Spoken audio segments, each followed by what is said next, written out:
Bonjour à tous, bienvenue dans l'actualité de ce mardi 14 avril. L'été persiste et des records de température ont même été enregistrés dans les terres ou sur le littoral. Tout le monde veut donc son coin de soleil. Dans 4 ans, combien y aura-t-il de communes en Vendée? Plusieurs d'entre elles pensent à fusionner. Exemple avec Velluire et le Poiret sur Velluire qui pourrait bientôt ne faire qu'une seule et même commune. Rencontre avec les 2 maires dans ce journal. Enfin, comment déguster un bon vin? Eh bien, ça commence par la théorie, la vue et l'odorat, comme l'expliquent les professionnels des cours d'œnologie proposés au grand public. Cette question pour débuter, serions-nous passés de l'hiver à l'été sans profiter du printemps? En tout cas, depuis 2 jours, les températures sont dignes d'un mois de juillet. La preuve, aujourd'hui, à l'Île-Dieu, on a dépassé la barre des 25 degrés. Le dernier record remontait à 1950. À La Roche-sur-Yon également, il n'a pas fait aussi chaud depuis plus de 30 ans, avec plus de 26 degrés au meilleur de la journée. Et ce fut le cas sur tout le département. Autant dire que chacun tente d'en profiter durant ses vacances, bien sûr, pour les plus chanceux, ou le temps d'une pause déjeuner pour les autres, comme a pu le constater Pierre Dalicieux ce midi. Des pauses déjeuner qui semblent s'éterniser. Depuis quelques jours, les terrasses sont pleines ici en centre-ville de La Roche-sur-Yon pour le bonheur des clients comme des restaurateurs. On voit que les gens en avaient besoin, que tout le monde sort et vous pouvez voir que la terrasse est pleine ce midi parce que je crois que les gens ont besoin de soleil. Besoin de soleil et de chaleur, le thermomètre est monté bien haut pour la saison cet après-midi. Une surprise et une bonne pour la plupart des gens. Ah, il fait 26. Ah d'accord, oui, non, c'est bien, c'est agréable. Je ne sais pas combien il veut faire, mais il fait chaud et c'est suffisamment pour se mettre sans manches. Très agréable, c'est un air de vacances. Un air de vacances, voire un air de plein mois de juillet ici au Sable d'Olonne. Bronzette, jeux de plage, sauf qu'en juillet, l'eau est un peu plus chaude. Le temps est magnifique, mais l'eau est fraîche. Chaque chose en son temps. Là, c'est une mise en bouche, on va dire. Ah ben on met juste les pieds, c'est suffisant. On n'ira pas entièrement. Beaucoup se jettent à l'eau quand même. Ce serait dommage de ne pas en profiter, sauf pour certains qui n'avaient pas prévu de telles températures en plein mois d'avril. Ben non, on n'a pas nos maillots de bain, on les a oubliés, donc c'est dommage, on aurait bien voulu se baigner. Voilà la vanille, merci. Surtout qu'il faut en profiter quand il en est encore temps. L'été avant l'heure prendra fin dès jeudi prochain. Et avant de parler du mauvais temps, on va rester avec le soleil. Et tandis que certains profitent de la plage, donc d'autres retrouvent leur jardin. Et avec le retour du soleil, des envies de jardinage fleurissent. La preuve dans une grande enseigne de La Roche-sur-Yon. Barbecue, transat, parasol, tout est prêt. Mais pour l'instant, en semaine, les rayons sont encore assez calmes. Pourtant, du côté motoculture, cela commence à s'agiter. Il y a Gilles, par exemple, dont la tondeuse est tombée en panne. Je cherche une courroie pour ma tondeuse parce que je suis tombé en panne hier et que je voudrais tondre. Le fait qu'il fasse beau depuis quelques jours, oui, il est grand temps de tondre. Quant à Roger, propriétaire d'un jardin de 600 mètres carrés, il est venu se renseigner sur les motoculteurs. C'est la saison, c'est maintenant qu'on en a besoin, c'est maintenant qu'on s'en sert en réalité. Oui, c'est le beau temps qui permet qu'on commence les premiers semis, les premières plantations. Ah ben oui, avec le beau temps, ça a accéléré un peu les choses, quoi. Après un hiver difficile, parce que l'hiver était un peu compliqué. Mais là, c'est vrai, comme il fait beau, donc les gens reviennent nous voir. Après un début de printemps plutôt frisqué, on redécouvre son jardin. Ce qui marche encore le mieux pour le moment, le jardinage. Il y a un regain vers le potager quand même qu'on constate. On commence à vendre des tomates, des salades, et puis les pommes de terre, les oignons. Bon, aussi, il y a l'envie de refleurir avec tous les arbustes d'extérieur et les fleurs pour mettre sur le balcon et la terrasse. Avec plus de 25 degrés aujourd'hui en Vendée, transat et barbecue ne devraient plus faire long feu très longtemps dans les rayons des magasins. Ce chiffre à présent, 173. C'est le nombre de kilos jetés par an, par habitant, dans la poubelle grise. Le bilan est plutôt positif, c'est ce qui ressort de la présentation proposée hier par Trivalis. En effet, en 10 ans, les déchets ont diminué de 88 kilos. Mais depuis 2013, la quantité d'ordures ménagères peine à baisser. Alors l'une des solutions est la mise en place de la redevance incitative. Rappelons que la redevance est une facturation de vos déchets. Une puce est donc installée sur les poubelles individuelles. La technique semble fonctionner pour les communes concernées, comme le confirme le président de Trivalis, le syndicat des tri du déchet. Plus de 40% aujourd'hui des collectivités vendéennes sont passées à la redevance incitative avec une un historique un peu plus large sur Montaigu-Rocherlière qu'il a lancé depuis plus de 10 ans. Et la production, juste un petit exemple, aujourd'hui on est à 173 kg produits en moyenne sur la Vendée, avec une production plus forte sur la côte, puisqu'on a une population touristique. Montaigu-Rocherlière, ils sont autour de 100 kg, Saint-Fulgent autour de 100 kg. Donc on maîtrise par cette expérience décennale qu'il y a vraiment des efforts. On pourrait encore gagner 50 à 70 kg de déchets produits par cette redevance incitative.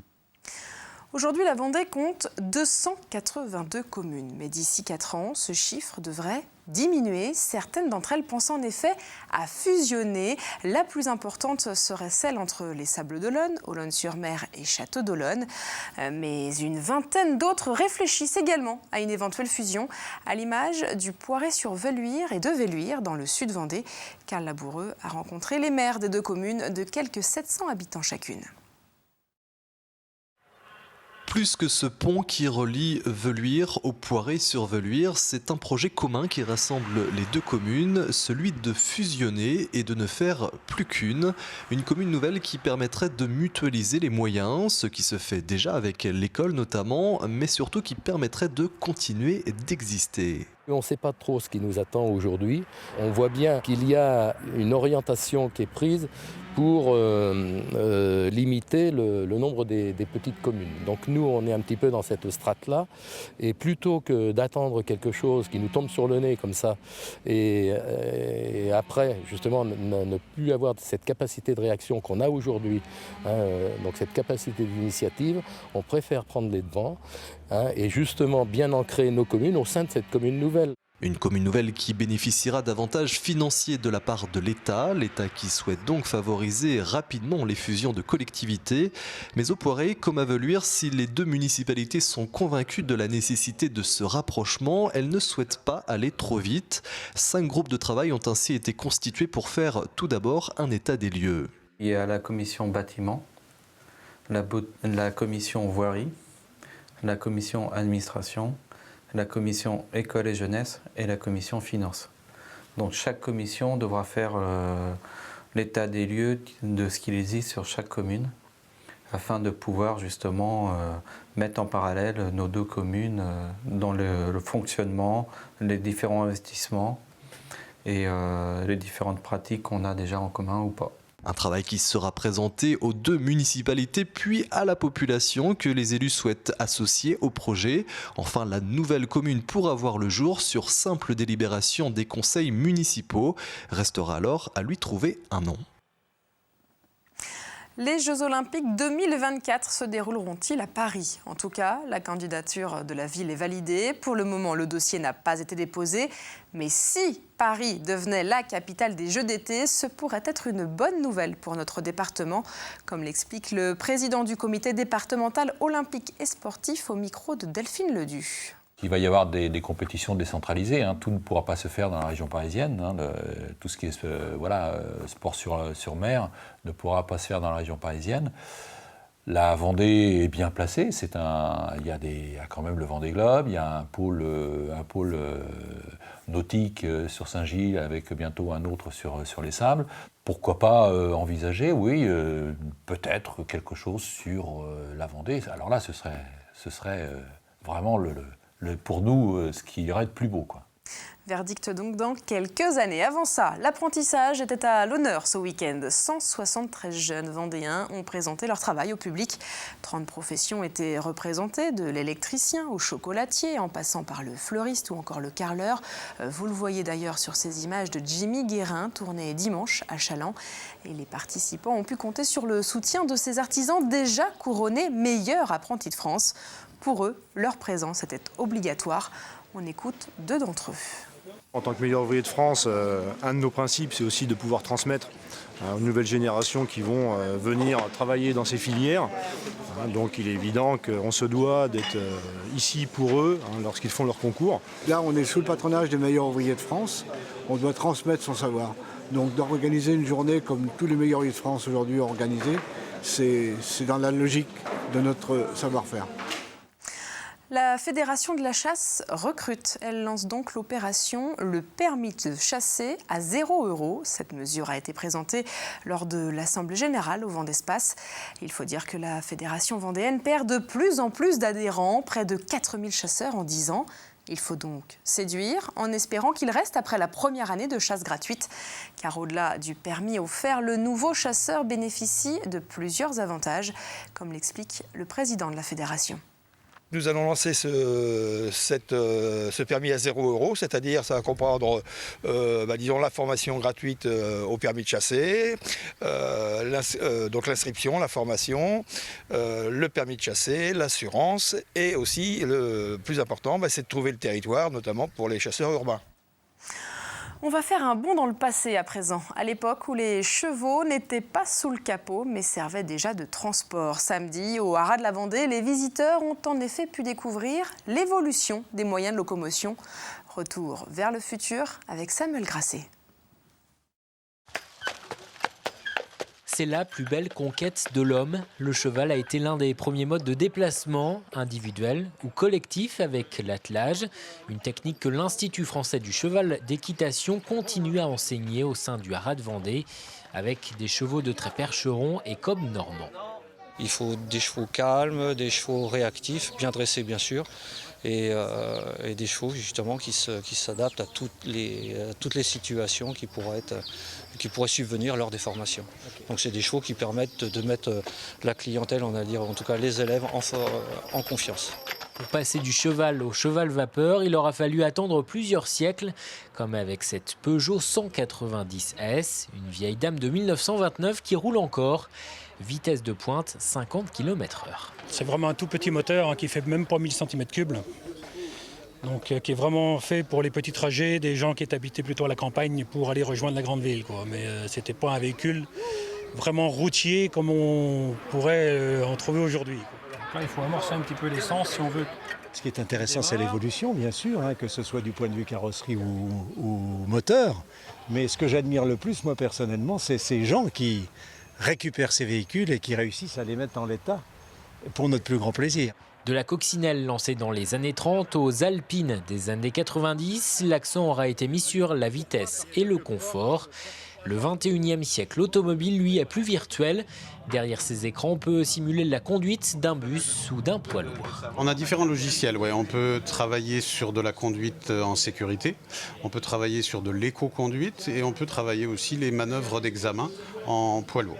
Un 21e siècle également plus écologique. Le futur, c'est l'électrique.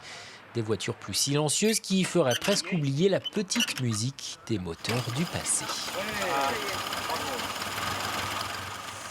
Découvrons à présent le nouveau visage de Miss Prestige. Il s'agit de Caroline Préau, à 21 ans. Elle est originaire de Talus-Sainte-Gemme. L'élection de ce concours de beauté de Geneviève de Fontenay s'est déroulée samedi soir à Fontenay-le-Comte. La jeune Vendéenne portera les couleurs du département à l'élection régionale, cette fois en août prochain.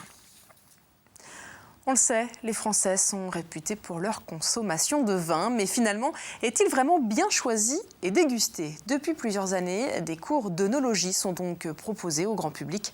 Anne-Lise Vinet a suivi cette soirée de dégustation qui commence par la théorie, la vue et l'odeur. Dans une ambiance studieuse, un petit groupe de novices écoute attentivement les paroles de Sophie la sommelière. Terroir, cépage, cru, on explore dans un premier temps le vocabulaire et la géographie des grands vins de France. J'ai voulu mettre en place ces soirées œnologiques pour justement transmettre un savoir. Et je pense que plus les gens connaissent le vin, mieux ils en parlent et mieux ils boivent aussi. Pour le boire, il faudra patienter. Les apprentis sommeliers sont d'abord soumis à un exercice olfactif. Réglisse, aubépine, pruneau, pas si facile de différencier ces arômes. Il y en a qui viennent tout de suite, alors il y en a d'autres. Après la révélation des résultats, les champions ne sont pas forcément ceux qu'on pourrait penser. Pour Hélène, c'est un sans faute. Et c'est vrai qu'il y a très peu de femmes en général aux soirées autour de l'œnologie ou aux formations autour de l'œnologie. Moi, c'est pas mon métier, mais c'est vrai que j'aime ça, sentir les arômes, identifier les vins. Et puis un petit peu une notion d'habitude sur certains vins que j'ai déjà goûtés ou certaines animations auxquelles j'ai pu participer. Des vins que l'on apprend à connaître, mais en prenant son temps. Aspect de la robe, aération, arôme et mise en bouche, chaque cru est analysé en détail pour tenter d'en trouver le cépage. Une méthodologie essentielle pour faire travailler sa mémoire olfactive. C'est quelque chose qu'il faudrait perdurer pour pouvoir y travailler et pouvoir le mettre en application au restaurant. D'ici là, pas besoin d'aller au restaurant pour allier apprentissage et plaisir. Et précisons que l'alcool est évidemment à consommer avec modération. Et décidément, depuis hier, le journal se termine avec de bonnes nouvelles puisque le temps de demain devrait une nouvelle fois ravir une majorité d'entre nous. Dès le début de la journée, le bleu remplira le ciel vendéen pour ne plus le quitter. Côté thermomètre, on sera encore bien au-dessus des normales de saison avec des températures dignes d'un mois de juillet. Et puisque nous venons de dire à l'instant que le journal se terminait souvent avec de bonnes nouvelles, je ne vous précise pas que le reste de la semaine devrait être certainement moins estival. Je ne vous ai donc rien dit. Dans quelques minutes, Armelle Pavageau, quant à elle, vous en dit plus. C'est la fin de ce journal. Merci à vous de nous avoir suivis. À demain.